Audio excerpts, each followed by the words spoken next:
Buenas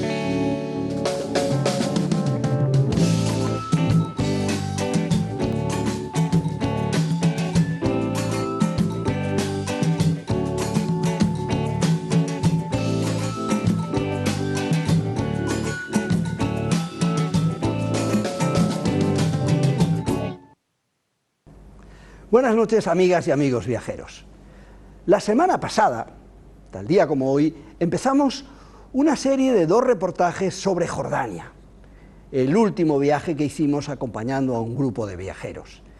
Espero que la mayoría de ustedes lo hayan visto y que les haya gustado. Desde luego, como espectador, igual que cuando lo estábamos grabando, resulta un país fascinante, Jordania.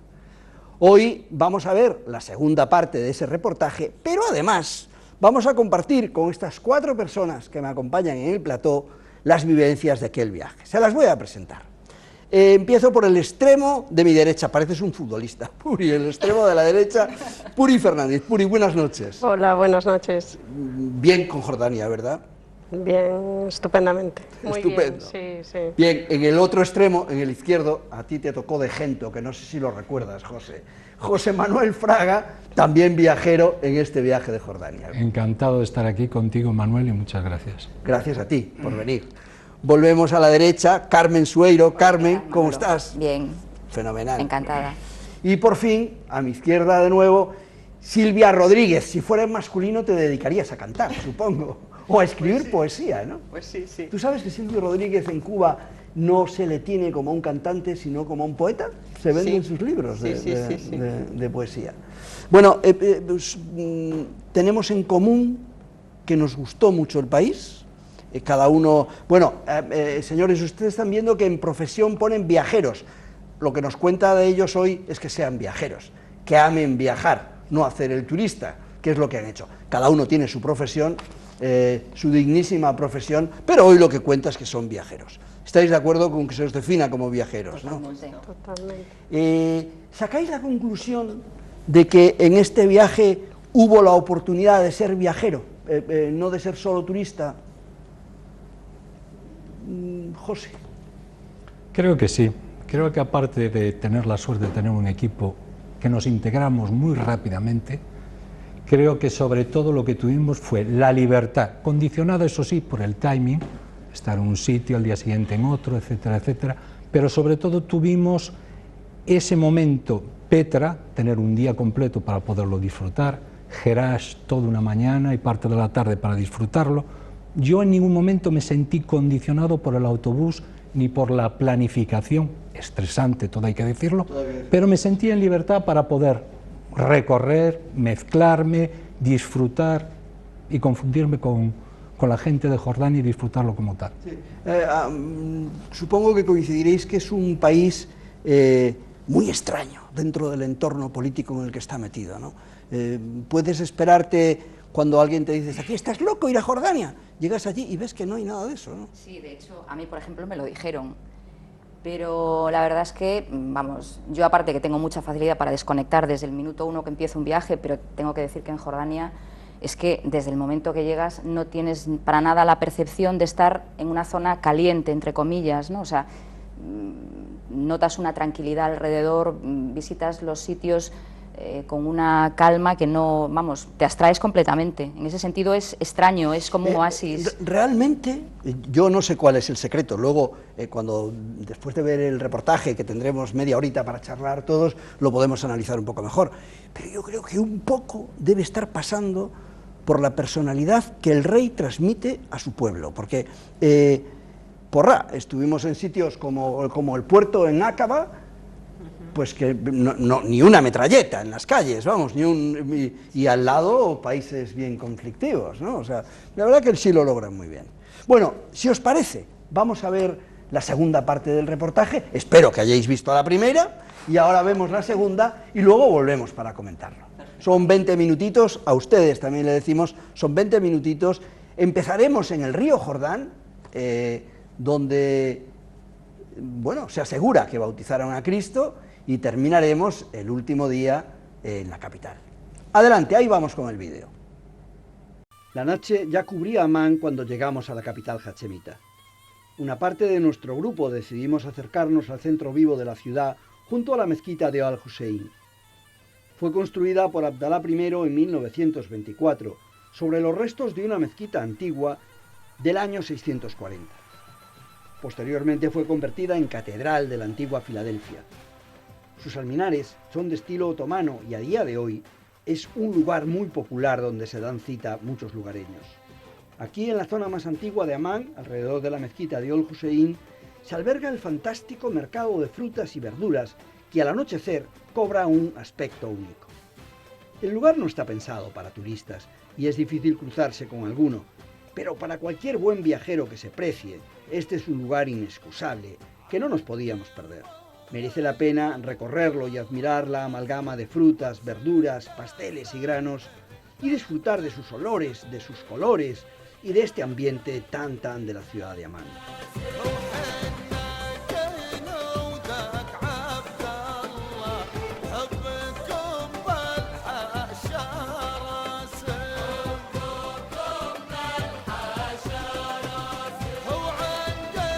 Por supuesto, las aceitunas preparadas o sin preparar, en pleno periodo de recolección, también eran protagonistas. En las calles principales de este céntrico barrio de Al-Mek Al-Hussein, a estas horas de la noche los comercios permanecen abiertos. Abundan las tiendas de jabones, las joyerías, muchas pastelerías y tiendas de ropa de mujer, donde pudimos comprobar las enormes diferencias existentes entre los gustos de la mujer jordana clásica de hoy y los nuestros. Como en tantas ciudades árabes, es frecuente encontrarse en plena calle con puestos de exprimidores de frutas que te ofrecen en forma de batido o granizada. No resistimos la tentación y pedimos uno de granada, naranja y plátano. Desde los alminares de la mezquita escuchamos la última llamada del día a la oración.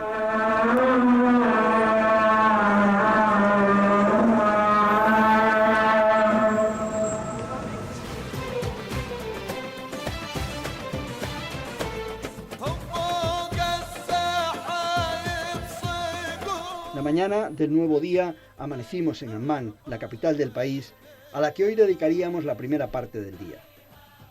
Amán es la capital del reino hachemita de Jordania, con más de 2 millones de habitantes, y la ciudad más importante del país.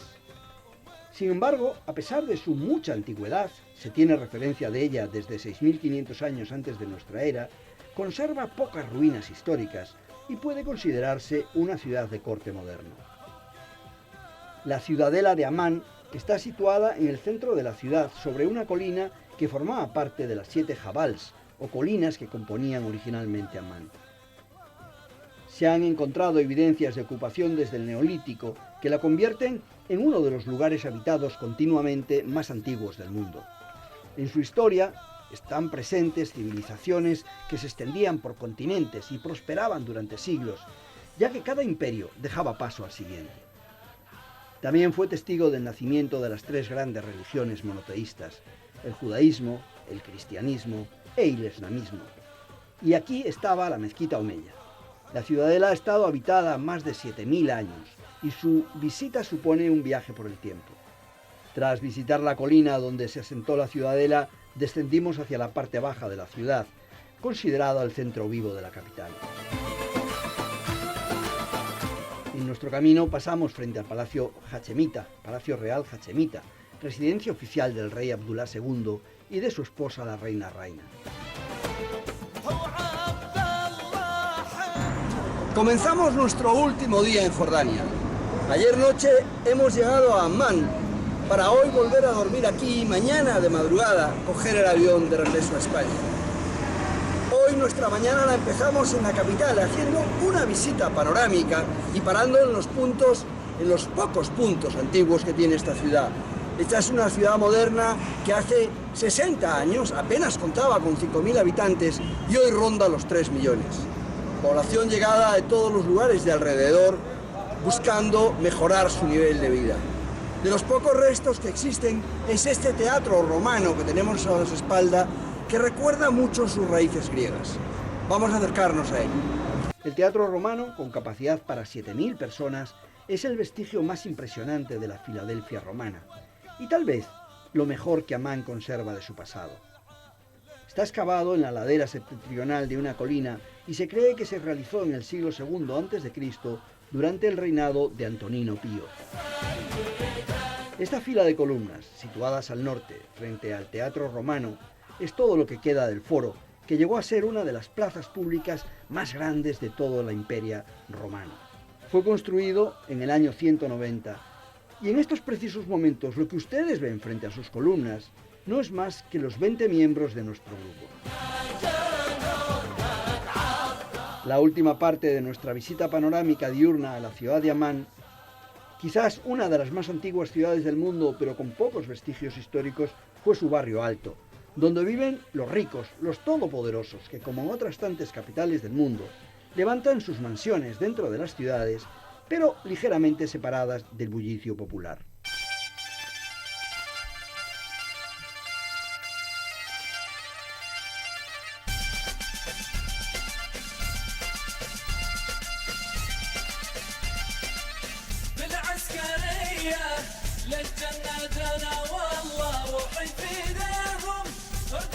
Dimos por finalizada la visita panorámica a la capital y siguiendo la ruta más corta por la autopista que camina hacia el norte, nos íbamos directamente para la ciudad de Gerás, a unos 58 kilómetros aproximadamente al norte de Ammán.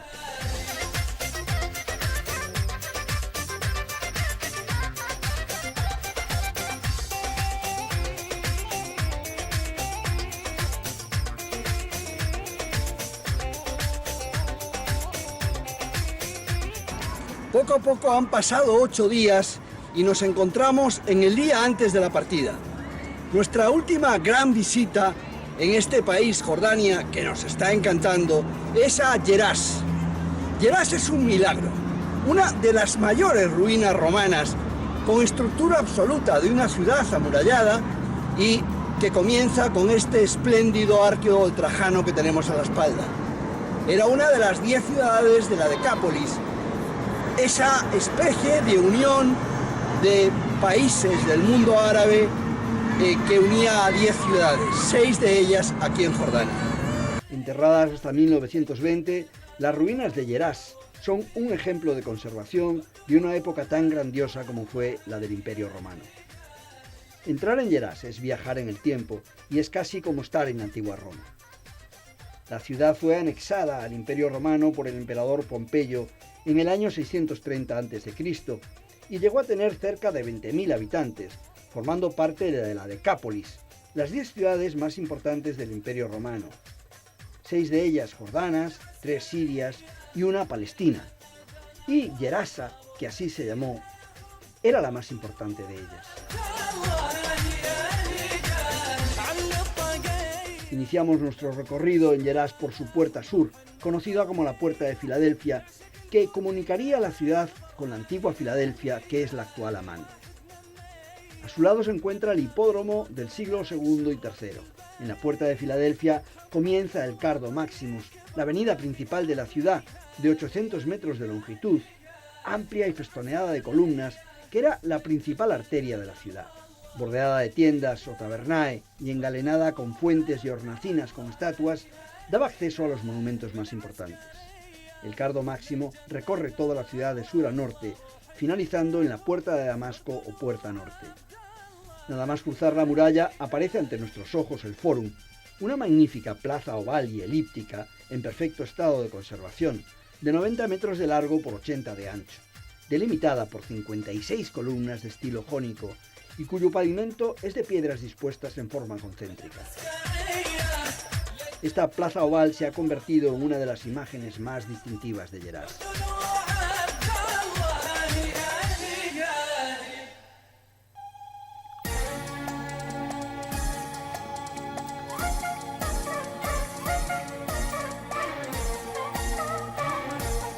El Macellum o el Ágora de Gerás era el punto de encuentro de los habitantes de la villa romana y destaca por la delicadeza de sus formas y por el complejo trazado de su plaza interior octagonal. Aparece bordeada por columnas dispuestas en octógono y con una fuente monumental en el centro. Resulta sorprendente su elegancia y su originalidad.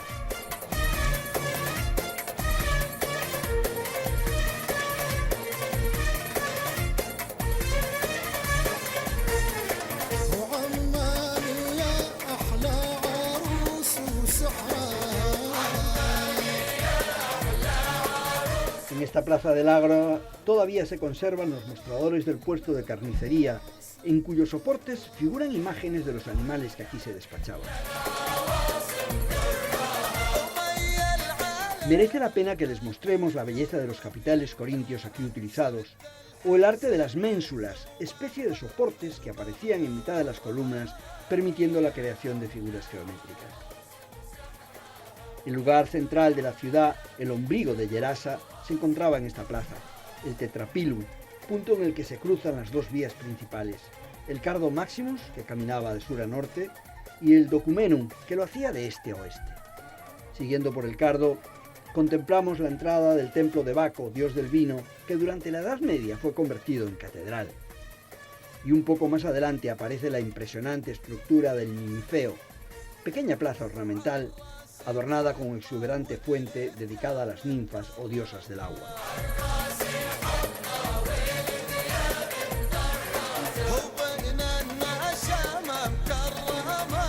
La puerta de Artemisa daba acceso al templo del mismo nombre, el templo de Artemisa, donde se conservan impresionantes columnas corintias de 15 metros de altura. El templo fue construido en el siglo II y está dedicado a la diosa Artemisa, patrona de la ciudad de Gerasa, que según la mitología griega era hija de Zeus y hermana de Apolo.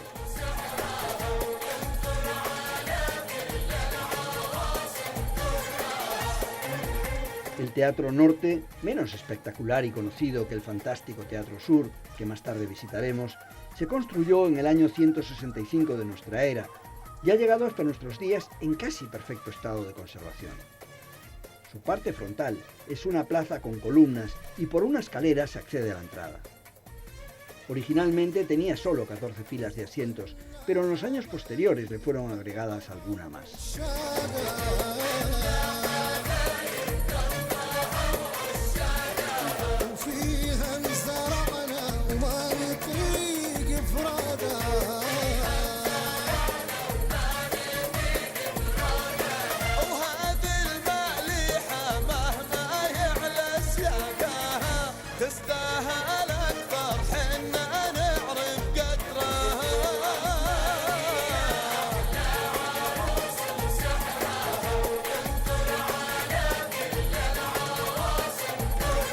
Desde la última fila, algunas de nuestras compañeras parecían aguardar que diera comienzo el espectáculo. Antes de penetrar en el Teatro Sur, nos detuvimos a contemplar un momento el templo de Zeus. El Teatro Sur es sin duda el monumento más impresionante de Gerasa. Fue acabado a principios del siglo II después de Cristo y su estado de conservación es bastante aceptable. La cavea, dividida en dos niveles, comprendía 29 filas de gradas donde los asientos estaban numerados con letras griegas que todavía pueden adivinarse en las primeras filas situadas en los extremos del escenario.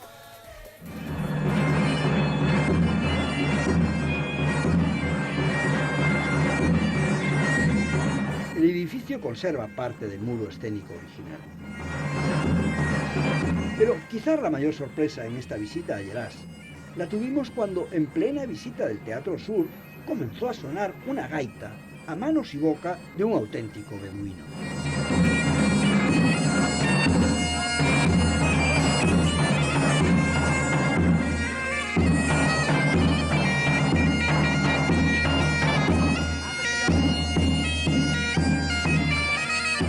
Mohamed, nuestro guía, nos dio la explicación.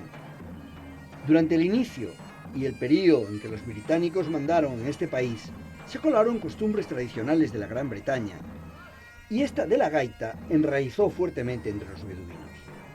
Con la invasión de los persas en el año 614 comenzó el principio del fin de Gerasa, que tuvo su remate final ya en el 746, con el gran terremoto que redujo su población a una cuarta parte.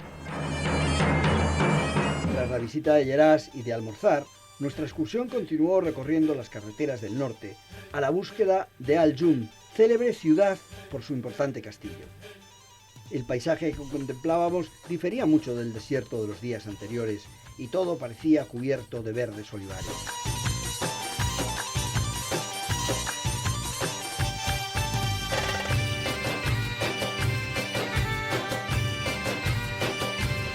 En en menos de 40 minutos, sobre una colina teníamos ante nosotros el castillo de Al-Jum, un castillo islámico situado en la gobernación de Aklun, a unos 76 kilómetros al noroeste de Amán y a unos 15 kilómetros de Yeras. Desde lo alto, al pie del castillo, se tiene una magnífica vista de todo el valle y de la ciudad de Aklun. La maciza fortaleza fue construida por Izz al-Din Usama, comandante y sobrino de Saladino, entre los años 1184 y 1185. Los motivos para su construcción fueron proteger la región de los ataques realizados por los cruzados desde la fortaleza de Al-Karak, y también para proteger las comunicaciones entre el sur de Jordania y Siria, ya que por su situación domina un estrecho paso del norte del Valle de Jordán con los otros tres valles. Cruzando un puente elevadizo penetramos en el castillo. El castillo original tenía 4 torres y contaba con buena reserva de defensas para catapultas. Tras la muerte de Usama, el gobernador mameluco Aybak Abdullah amplió el castillo en 1215, añadiendo una torre en la esquina suroeste y una puerta. Pero con la caída del castillo cruzado cristiano de Al-Karak en 1187, Aklun perdió mucha importancia.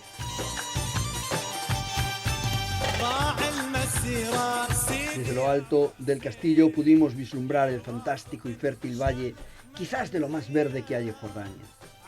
Además, a solo 60 kilómetros se halla el valle del río Jordán y a menos de 80 la ciudad de Jerusalén.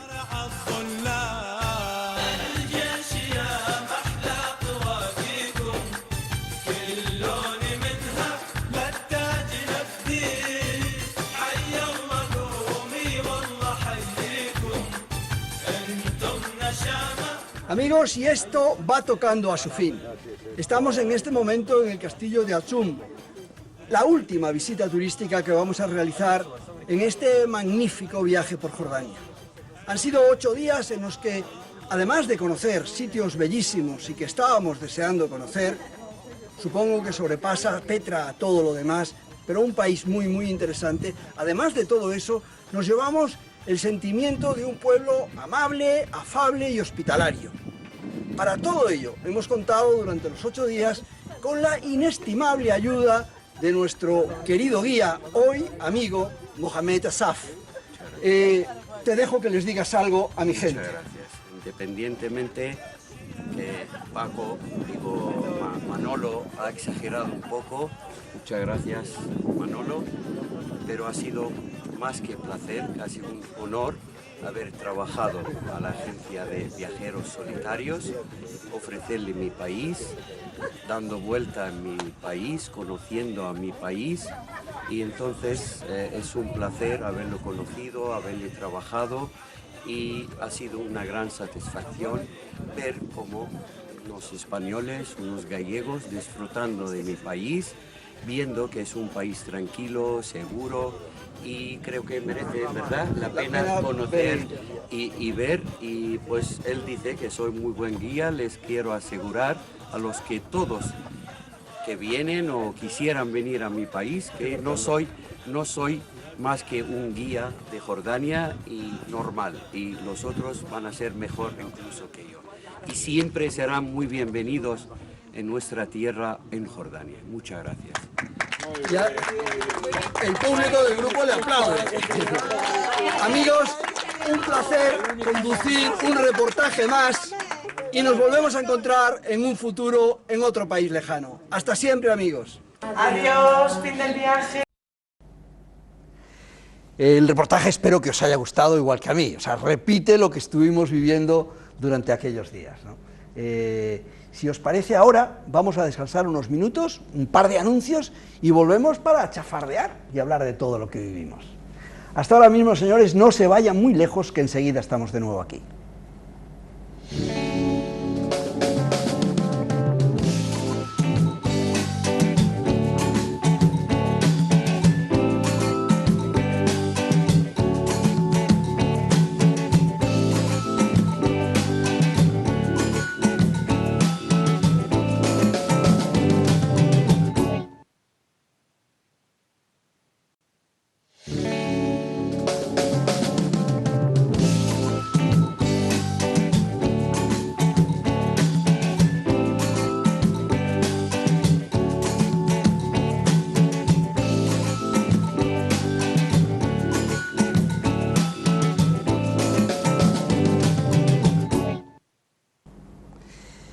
Estamos de nuevo con todos ustedes, están viendo el programa Viajeros, monográficamente dedicado hoy a Jordania, ese país en mitad de una zona tan caliente como es Oriente Medio, pero en el que no pasa nada.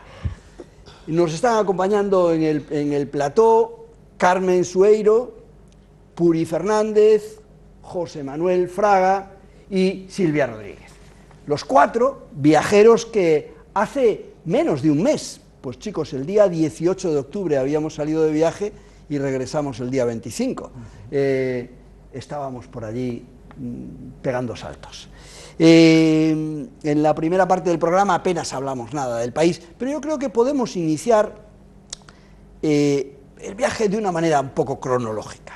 Llegamos un domingo, ¿os acordáis?, con un vuelo que no resultó demasiado pesado, vuelo directo desde Amán, nos plantamos en Amán y ya salimos hacia el primer punto, Madaba. A ver, ¿alguien le dijo algo Madaba? Madaba no estaba llamado a ser uno de los puntos gloriosos del viaje, pero realmente tenía cosas muy interesantes que ver. Carmen, ¿tú recuerdas algo de Madaba? A ver, es la primera etapa, entonces un poquito lo que haces es tomar contacto, ¿no?, con el país y con lo que te vas a encontrar. Y es lo que dices, quizá vas más pendiente de otras etapas más intensas que te esperan, pero hombre, estuvo muy bien y bueno, pues entras un poquito en contacto con cómo es la zona. Habíamos estado viendo aquel mosaico que estuvo muy bien. Bueno, es una primera toma de contacto, sí. A mí me parece que Madaba te saca un poco del contexto de un país árabe, porque todo está alrededor de aquel mosaico que está en épocas anteriores al mundo árabe, ¿no? O sea, aquello es el primer mapa de Tierra Santa, que no se llamaba Tierra Santa, pero bueno, la verdad es que una belleza, ¿no? Aquello, recordáis que en un sitio habían puesto un panel de pie para poder contarlo. ¿Recordáis alguna anécdota de aquel mapa, que incluso había una que podía ser hasta cómica? Los pececitos huyendo del Mar Muerto, ¿no? Sí, aparecían en marcha atrás, nadando, ¿no?, como asustados, ¿no? Y otra cosa que me sorprendió a nivel del mosaico fue que, creo que fue realizado en torno al siglo VI después de Cristo, con qué lujo de detalle estaba aquel mapa hecho en perspectiva. Es como si lo vieras a vista de pájaro. Veías Jerusalén, que evidentemente, como aquello trataba de reflejar lo que era la zona santa en general, veías Jerusalén y veías el detalle de las murallas perfectamente. Por eso no me extraña que fuera un cataclismo a nivel de la arqueología cuando apareció, porque indicó Jericó, Nínive, una serie de lugares exactamente con todo lujo de detalles y a vista de pájaro, en perspectiva, lo cual me sorprendió muchísimo. Estamos hablando del siglo VI después de Cristo. Debía de haber magníficos científicos en aquella época, porque si te fijas vamos coincidiendo en la época incluso un poco anterior con los egipcios. A mí no hay quien me saque de la cabeza de que el nido de la cultura del mundo está en esas zonas del mundo, o sea, está en Oriente Medio. O sea, Jesucristo no debió de nacer ahí por casualidad tampoco, creo yo, ¿no? Algo pasó allí, ¿no? Efectivamente es muy destacable. Y bueno, y luego aquel museíto que estaba al lado de donde teníamos el autocar, que la verdad tenía unos mosaicos preciosos, ¿no? Y aquel trozo de calzada romana en perfecto estado de conservación. O sea, a los romanos le prestaron mucha atención a Jordania, muchísima atención. Desde Madaba nos fuimos al Monte Nebo. ¿Te acuerdas, Puri? Sí, la verdad es que sí. ¿El Monte Nebo? Sí, sí. Aparte es uno de los sitios que personalmente, o sea, me pareció, bueno, por convicciones religiosas y demás, sí, bueno, me gustó mucho. Ir allí, verlo, todo el Valle del Jordán, me pareció impresionante, la verdad es que... La verdad es que la idea del Monte Nebo, me gustó. Con la perspectiva religiosa, creyente o no creyente, pero con la perspectiva de historia religiosa, al margen, es fascinante, ¿no? Sí, un hombre que lleva 120 años acompañando a su pueblo para llegar a la tierra prometida, y llega, tiene la oportunidad de verla, y el jefe le dice, pero no vas a entrar. tremendo, ¿eh? O sea, Sí. la verdad es un capítulo de la historia realmente alucinante, Sí, sí. ¿no? Cómo el pobre de Moisés se tiene que quedar allí. La verdad, así, ahora que no nos oye nadie, los franciscanos estropearon un poco el monte. Está demasiado Elaborado, quizás. elaborado, demasiado explotado. Por decirlo así, Sí, pero bueno. sí, o sea, yo lo recuerdo en 2007 y en 2009, que había estado anteriormente en Jordania, mucho más salvaje, mucho más el monte y pocas cosas más. Ahora demasiado aprovechado. Pero de todas maneras, la vista que tienes allí es tan maravillosa que lo compensa un poco. Y sobre todo, yo coincido con Puri, está muy bien, independientemente de si eres creyente o no, ponerle imagen, ponerle cara a todos esos episodios de la historia sagrada que en mayor o menor medida todos conocemos, y de repente ubicarlos geográficamente, ¿no? Te da así como un... A mí eso me gustó. O sea, no es un sitio espectacular, pero es muy... Te traslada además a Sí, pensar, sí. porra, lo que estamos viendo desde aquí es un desierto, un puñetero desierto, y era la tierra prometida. ¿Cómo O sea, sería de dónde venían claro, estos pobres? o sea, tenía que ser, no, y qué esperaban encontrarse allí, qué aspiraciones tenían de convivencia. La verdad es que sí, yo coincido contigo, Puriel, como testimonio es un lugar fascinante. Y no sé por qué motivo, a mí me encanta esa famosa cruz de Moisés con la serpiente, que fue donde nos hicimos la primera foto de grupo. La hicimos allí. Bien, del Monte Nebo, la verdad es que no perdíamos comba. Estoy de acuerdo contigo que el programa era denso. Sí. Gracias por no decir excesivamente denso. De ahí nos fuimos a Kerak. Kerak es la representación de las cruzadas. O sea, damos un salto cuantitativo en la historia muy largo, nos metemos en el siglo XI y bueno, una fase de la historia que probablemente ninguno de nosotros estudió demasiado bien cuando la estudió, porque tenemos una idea de las cruzadas pues un poco superficial, ¿no? A ti no te he oído casi nada hablar, Silvia, lo siento. ¿Qué recuerdas de Kerak?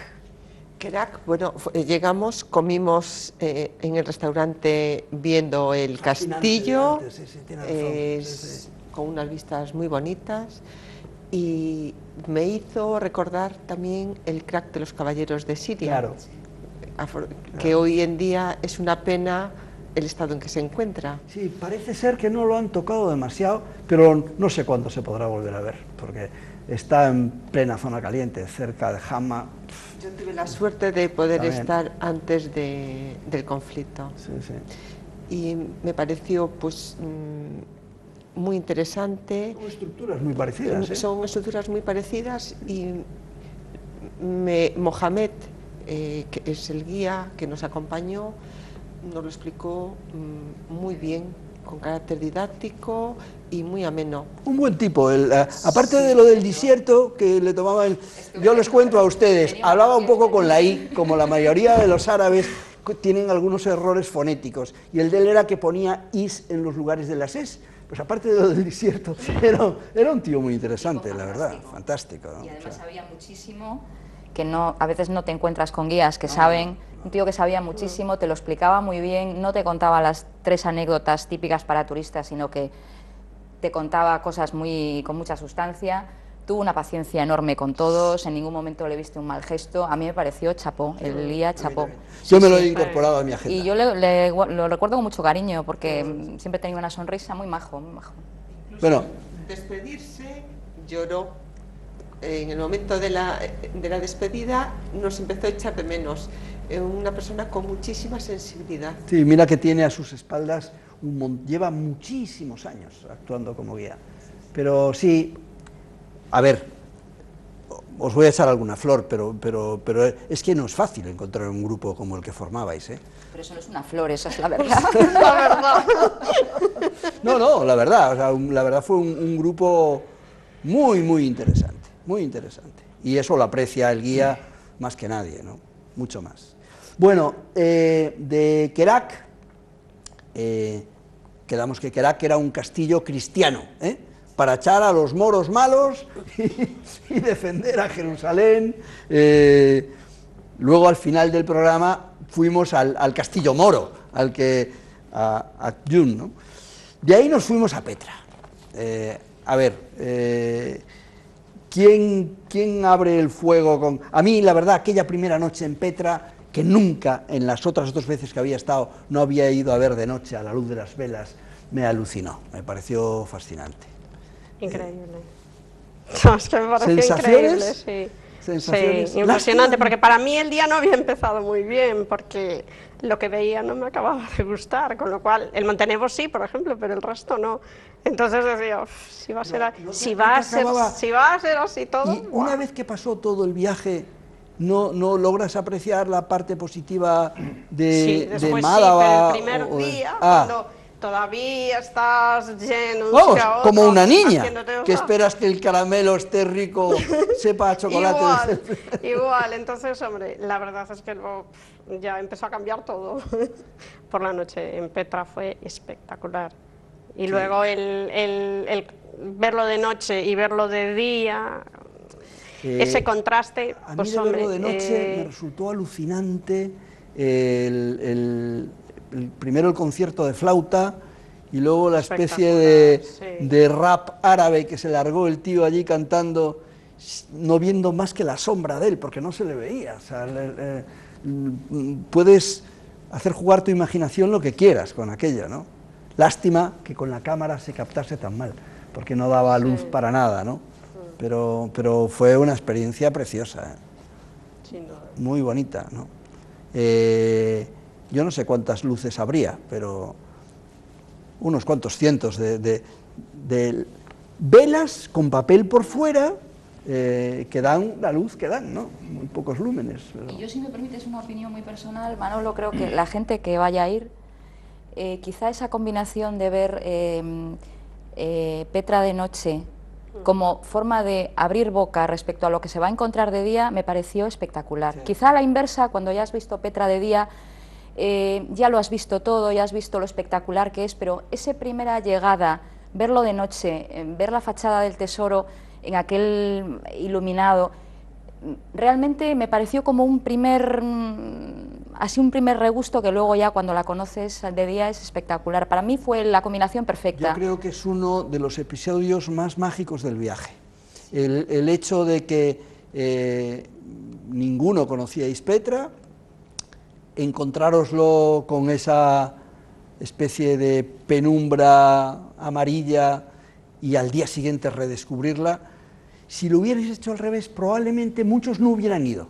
Ya estuve, que voy a volver a ir. Eran 800 más 1200, pues 2 kilómetros, ¿no? Por suelo no homogéneo y pisando mal, ¿no? A mí, si me permites hacer un comentario, tuve la gran suerte de ser una de las últimas en salir del recinto, tanto de noche como de día, y me dio una sensación, es que no la sé describir con palabras, emoción distintas, claro. Y aparte una sensación que no me agobié con la gente, porque como venía al final acompañando pues a una de las compañeras, no, a mí no me agobió. Yo pensé que iba a ser el exceso de gente que te podía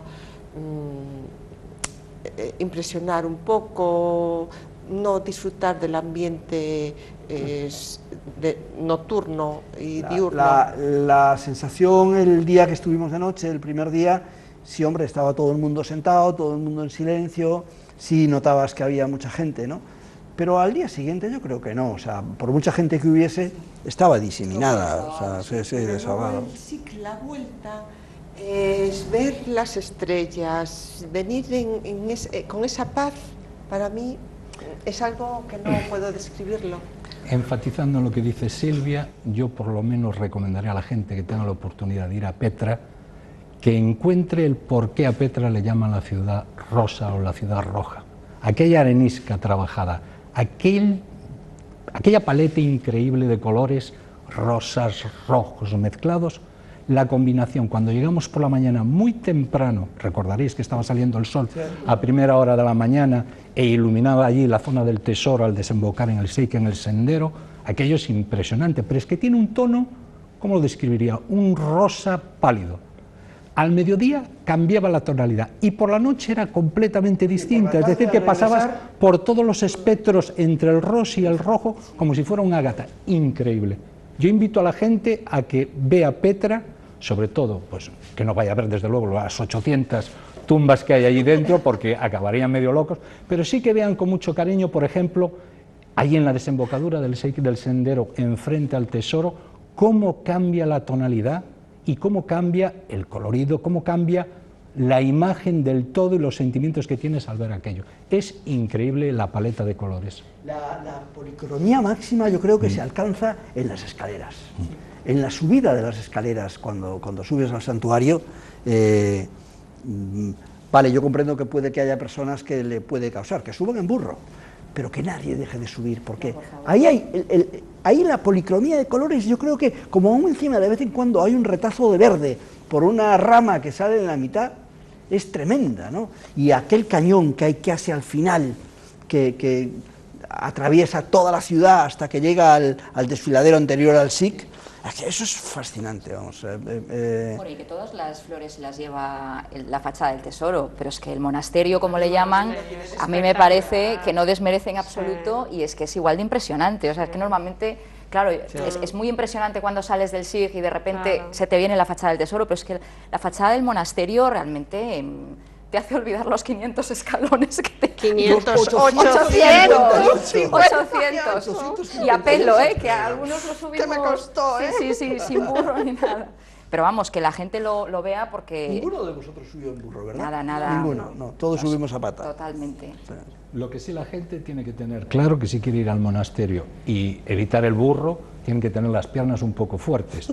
Y yo los invito a aquellos que se atrevan a, después de ir al monasterio y comer copiosamente, porque si no, no van a tener fuerzas, que suban por encima de la tumba de los reyes, porque ahí tienen otros 900 escalones. Con lo cual, puede ser que le guste o no Petra, pero desde luego gimnasia van a hacer todos ellos. Y desde luego la vista encima de la tumba de los reyes, yo que tuve la oportunidad de hacerla, es impresionante porque te quedas sentado en aquel acantilado a unos 100 y pico metros de altura, encima del anfiteatro romano y todo lo que hay a la entrada del Valle de Petra. La vista del Valle de Petra es impresionante desde allí arriba. E incluso, Manolo, a mí me llamó la atención que no debe de haber mucha gente, y da una idea de lo poco explotado que está Petra y de la libertad que hay de movimiento, porque donde yo estuve sentado había cerámica nabatea allí. Y había un puesto de arqueología que deben de estar en aquella zona en esos momentos, y ya te digo, me quedé sorprendido porque había cerámica por todas las esquinas y la vista impresionante. Bueno, yo la acompañé y otros dos más, Paco y María, y desde luego que a mí me dio un subidón que carga de energía. Hubo otros que fuimos en camello, que tiene también su gracia. También. Fuimos atravesando el camello hasta subir a las tumbas reales. Los frikis del grupo. Sí, los frikis del grupo. Recordar Pero fue espectacular, el regateo para el precio de los camellos. Casi salen las navajas, ¿no? En la vuelta en camello, cuando ya has visto Petra, es espectacular. O sea, que si a alguien le gusta la experiencia, que no se corte un pelo, que la haga, porque merece la pena. No, y la visión, efectivamente, desde arriba, desde las tumbas reales preciosa. del valle, comprendes que es la fortaleza de Petra, rodeada por todas aquellas murallas. Te da un poquito la idea de todo, fue espectacular. Sí. Y la grandeza del pueblo nabateo, la de siglos que debieron estar para dar lugar a que se hagan tumbas tan fascinantes como aquellas, ¿no? O sea, pero eso y en los pequeños detalles, Manuel, porque todo el tema de los conductos del agua que nos iba explicando Mohamed, que realmente te quedas flipando de que en aquella zona del desierto se aprovechara tanta agua, es decir, yo eso no me lo imaginaba, o sea, porque siempre vas pensando en las fachadas artísticas, pero es que allí había una ingeniería brutal, ¿eh? O sea, y lloviendo 20 días al año. Exactamente, Claro, tiene tiene que tela. ser. Sí. La verdad es que Petra se podía hacer un monográfico. Dedicarle al Seix, aquella escultura que hay en el Seix, del camellero con sus 3 camellos. Fascinante. Y enfrente, unas que hizo Mamá Naturaleza, de los dos elefantes. Sí. Sí, la verdad. ¿no? O sea, Bueno, y luego una cosa que a mí me impresionó muchísimo cuando nos contó Mohamed, que realmente, bueno, nos contó y lo vimos después, que realmente la fachada del tesoro llega más profunda, o sea, que realmente falta por excavar y que todo lo que hay arriba es sedimento acumulado, que tú dices, pero es que todavía hay más aquí abajo. Un piso más. Madre de Dios. O sea, un piso más, que se ve bastante bien, ¿eh? Sí, lo que pasa que te se ve, claro. Allí, claro. Te asomas allí y... Bueno, como el tiempo corre, vamos a dejar a Petra atrás, lo siento, hablaríamos todo el día de Petra, pero es que después de Petra viene algo... Cuando dejamos Petra fuimos a la pequeña Petra. En dos palabras es muy sencillo, la pequeña Petra debía de ser el almacén donde guardaban los miles de camellos, las mercaderías que ese día iban a llevar a la venta al mercado de Petra, pero claro está, no lo dejaban en la misma Petra. Eso es lo que ha dado en llamarse Little Petra, la pequeña Petra, y que lo visitamos vacío de gente, o sea, un lujazo, la verdad, ¿eh? Un lujazo, no había nadie, estábamos nosotros y 4 beduinos fantásticos. Qué sorprendente, aquellos 2 beduinos que estaban después de aquel desfiladero que subías por las rocas, que yo creo que fuimos, vosotros 4 fuisteis, no fuimos todos, pero fuimos, y había 2 beduinos allí que yo no sé si estaban vendiendo o relajándose, porque... Para mí relajándose. Y tenían sus puestecillos allí, pero... Sí, no, yo creo que se relajaban y de paso, si caía algo, pues bueno, bien, pero vamos. Sí. Yo decía, para subir todo esto aquí, esta gente, sí, no bueno, sé. Pues se les veía muy felices allí. No, y el señor encantados. Que estaba antes de subir, que dices, tuve una foto con él. él. Hay gente que nos hicimos fotos allí, un señor que estaba con un instrumento de estos sí. típicos. Sí. Y la señora hilando también, o sea, cómo gastan su tiempo, cómo consumen su tiempo, ¿no? Bueno, de allí nos fuimos a Wadi Rum, Lawrence de Arabia, vamos. Yo no sé, a mí Wadi Rum es uno de los sitios que a lo largo de los miles de kilómetros que me he recorrido del mundo dejan mucha huella, o sea, es uno de los desiertos más bonitos que se pueden visitar, ¿no? Y los cachondos de los chavalitos que te llevan en el jeep son también fascinantes, ¿no? Metiéndote a correr, a hacer sus carreras. El Wadi Rum fue espectacular. Sí. Y no, Silvia.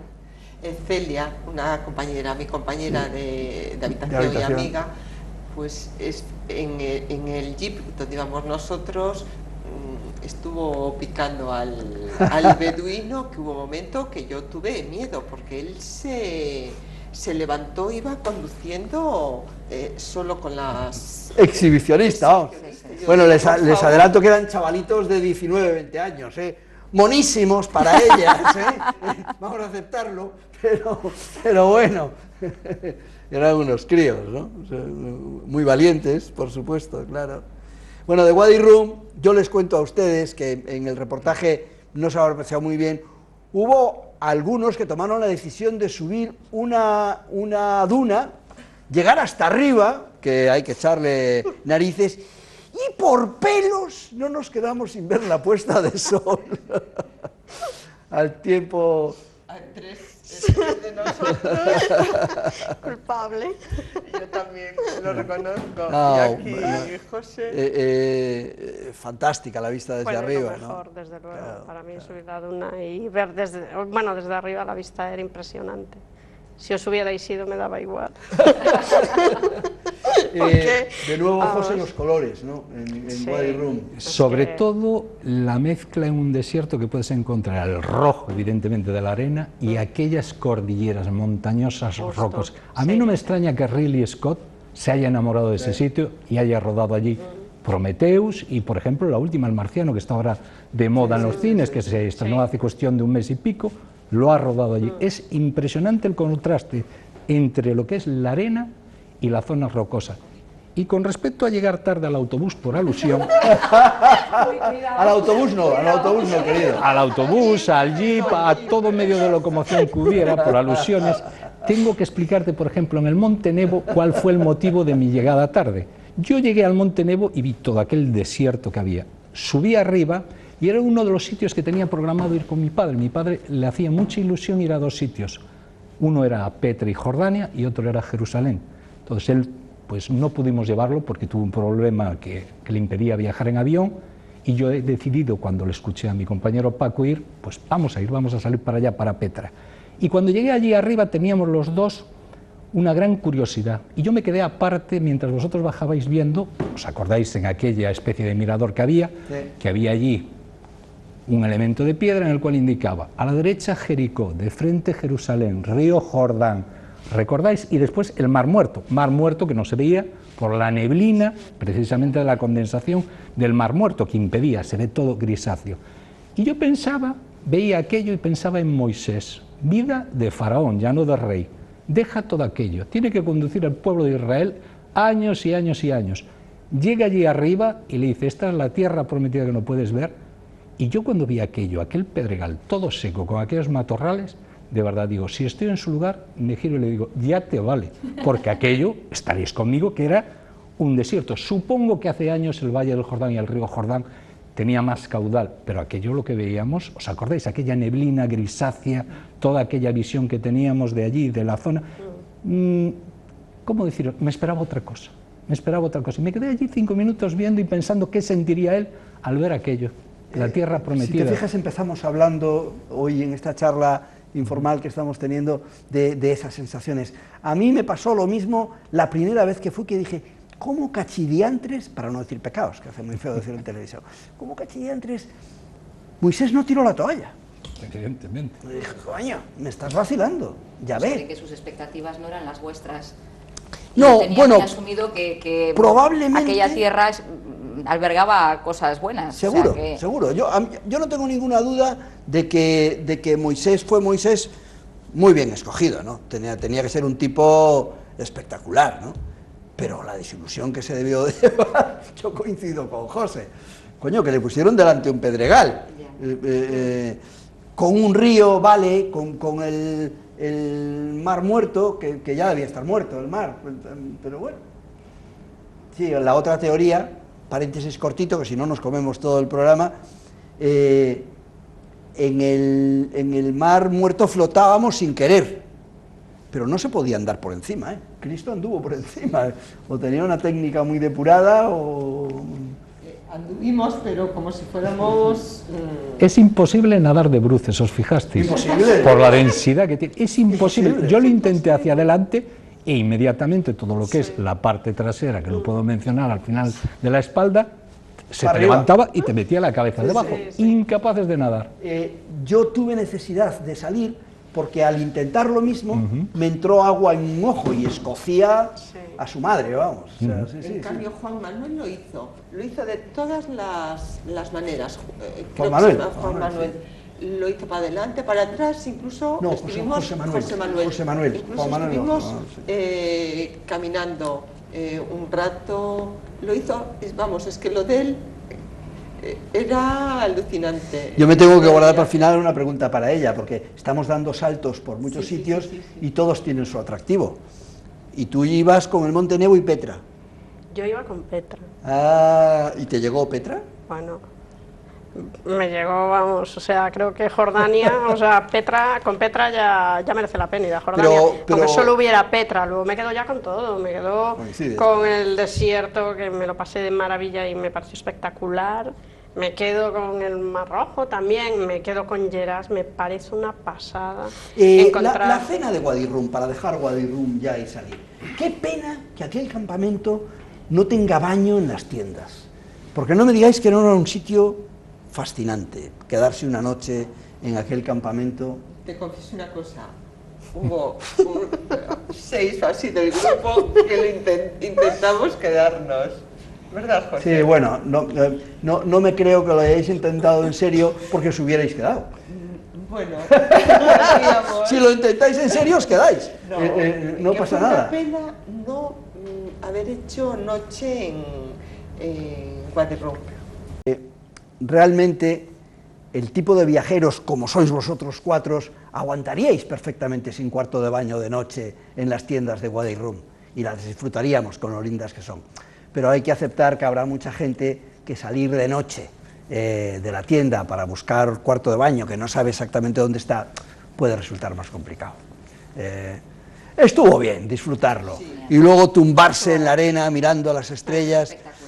Nos gafó la luna, había una luna demasiado grande que robaba demasiada luz, ¿no? A vosotros os gafó muchas cosas, a mí me pareció sencillamente espectacular. A mí Wadi Rum me tocó muchísimo la fibra, me pareció una puesta de sol impresionante. Sí. Y vamos, es una gozada, o sea, vamos... Sí, sí. Hasta, fíjate, la imagen de aquella caravana de jeeps que se fue antes que nosotros, es fascinante. O sea, pero han salido unas fotos, Manuel, de Wadi Rum que dan para recordar, con una viveza de color, es una maravilla. Sí. Es una maravilla. Sí. Y el cambio, ¡buac!, que parece que le has dado la vuelta a la caperuza y te encuentras en Aqaba, una ciudad moderna. Bueno, fue alucinante la llegada y las medidas de seguridad, que a más de uno le querían que se dejase, porque llevaba un secador de pelo, porque no sé qué, ¿no? En el hotel. En el hotel. Que hasta entonces no habíamos tenido, ahí fue donde nos encontramos. Claro, es que Aqaba está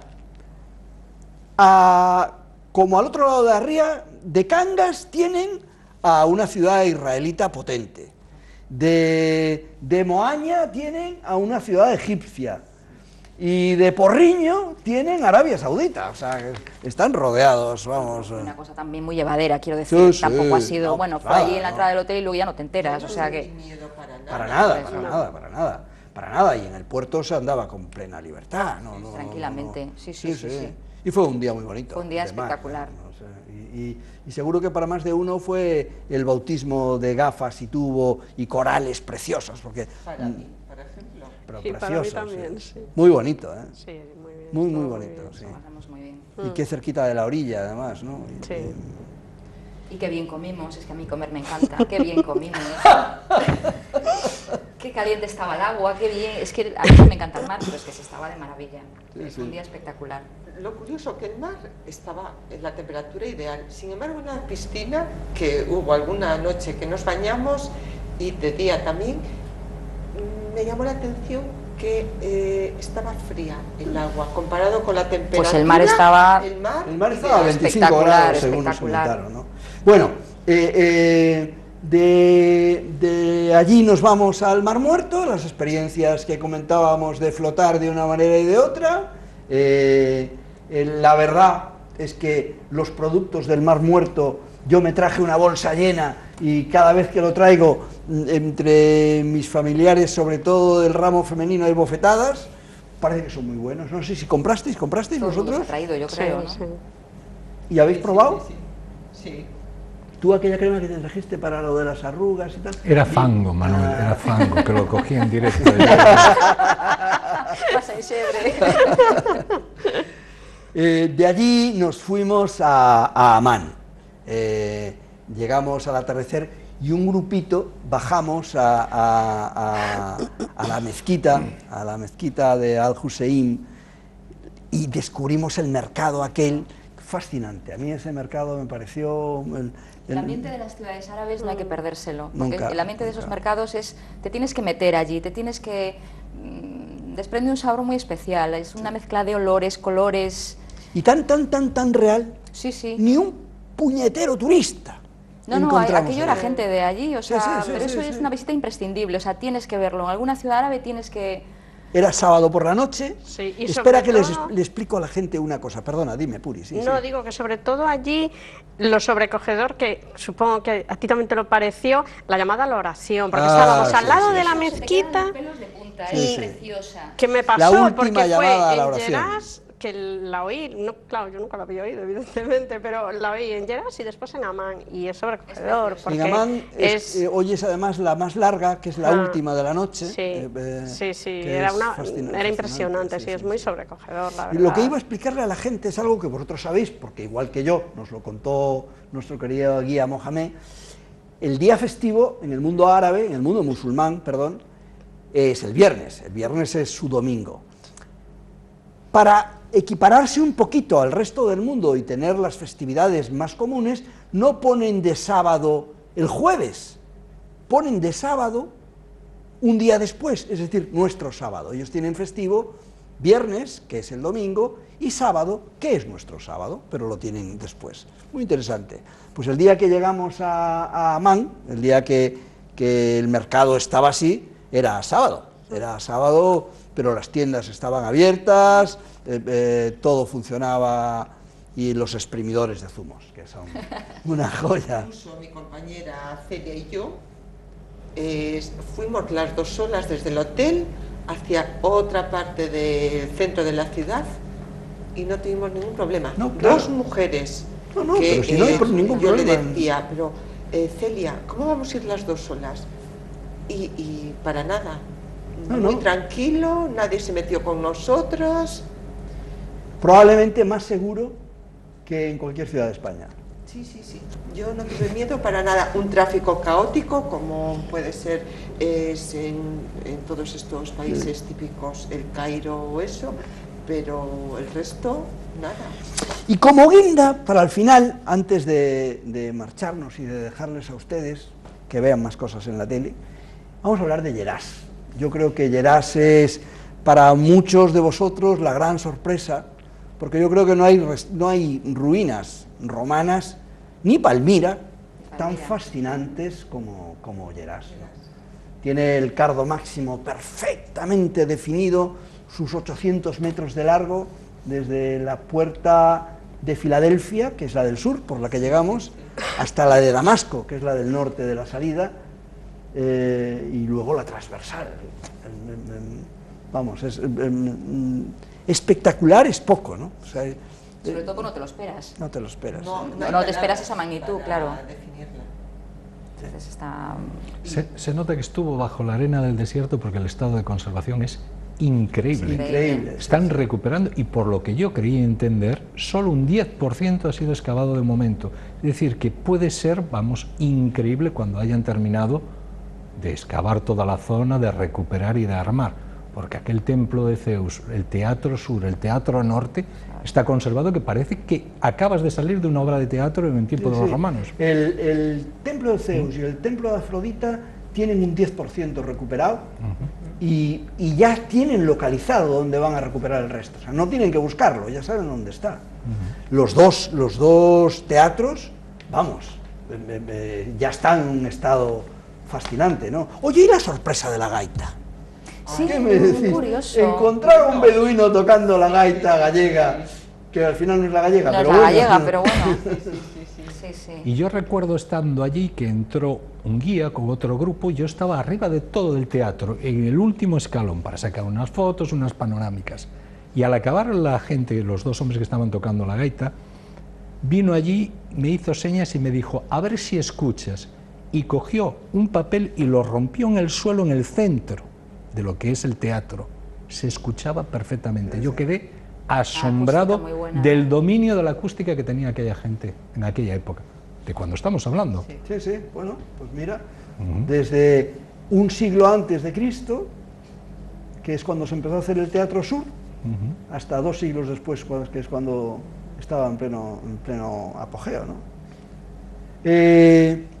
Lleras probablemente es la joya que tú, por ejemplo, no te esperabas. No, la verdad, es la guinda del pastel. Y te la sin duda, llevas o como sea, guinda del Pues pastel. ese día había muchos niños, debía de haber un colegio que estaba por allí visitando también Lleras, y a mí curiosamente me pasó una cosa insólita para mí, que unas mujeres, chicas jordanas, hablándome en inglés, que querían hacerse una foto conmigo. Ah, no. Eran de mi estatura, ellas vestidas Con su talor, con el pañuelo, y me dijeron si por favor si podían hacerse una foto conmigo, ellas con sus iPhone. Es muy común en el mundo árabe. A mí me extrañó, siendo mujeres, que me lo pidieran. Aparte eran de mi estatura y yo iba pues vestida de europea, y después les dije, ahora déjame hacerlo a mí con mi cámara,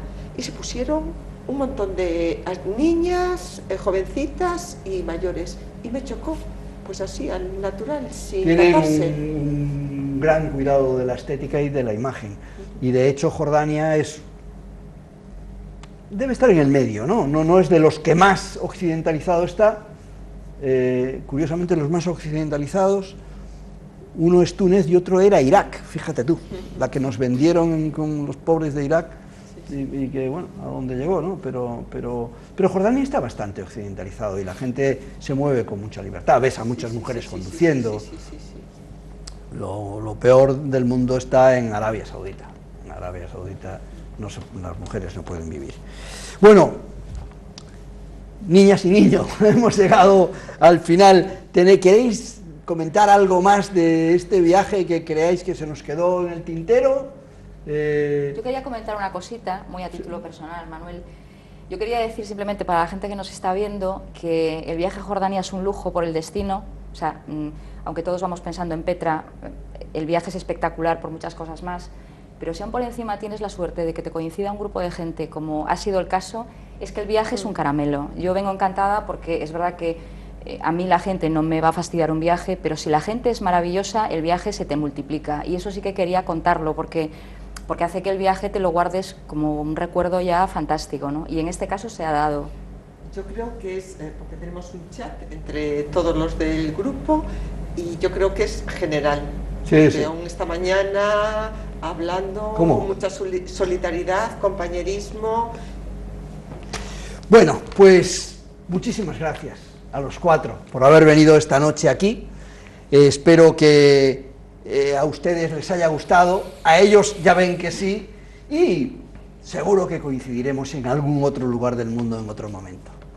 Señoras, señores, hasta la semana que viene. Y a vosotros muy buenas noches.